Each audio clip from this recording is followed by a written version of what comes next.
Well, joining us now is Mehmet Celik. He's a journalist from the English language Turkish newspaper Daily Sabah. Mehmet, thanks for joining us. Mosul, of course, was part of the old Ottoman Empire. What's its significance for Turkey now? Why is Turkey involved in this battle? Well, as you mentioned, aside from the historical ties that we have with the people of Mosul, there's two failed states in south of Turkey, Syria and Iraq. So any developments that take place in Syria and Iraq are directly linked to Turkish stability.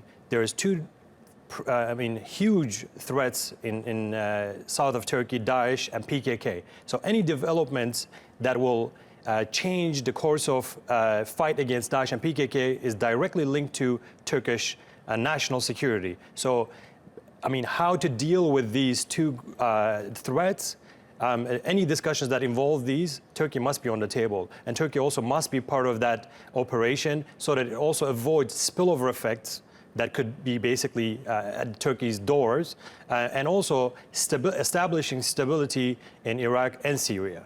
You talk of the spillover effect. Presumably one of those potential effects is a flood of yet more refugees into Turkey. Oh, definitely. There is about 1 million people living in Mosul, mostly predominantly Sunni Turkmen and Arabs and Kurds. So where would they go from there?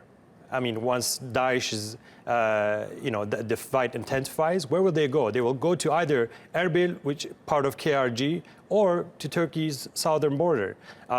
Turkey has been hosting nearly 3 million refugees, but it does not want to deal with more refugees, although it will keep its open door policy, but it creates a huge burden on Turkish stability, Turkish economy, and political issues as well.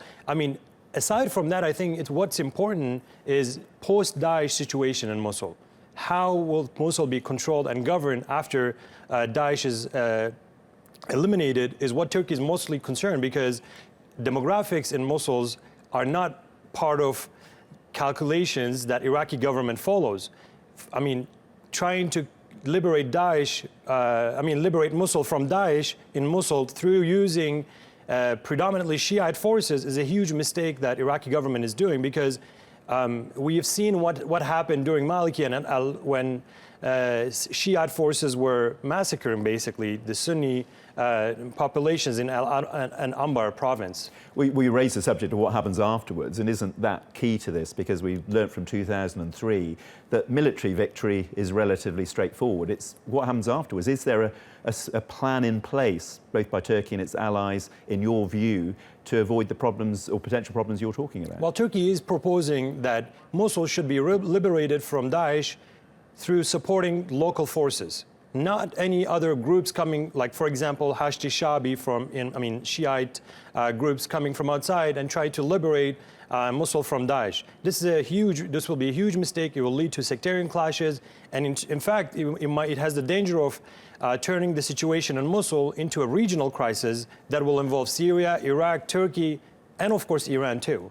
So the spillover effect and the post-Daesh situation must be calculated very, very carefully in order to avoid further escalation of the crisis and turning it into a regional crisis. I think what's important here is that we should not turn terrorism and how to deal with terrorism into a form of governance. Well, Mehmet Celik, it's obviously something we'll be closely monitoring. Thank you very much for joining us.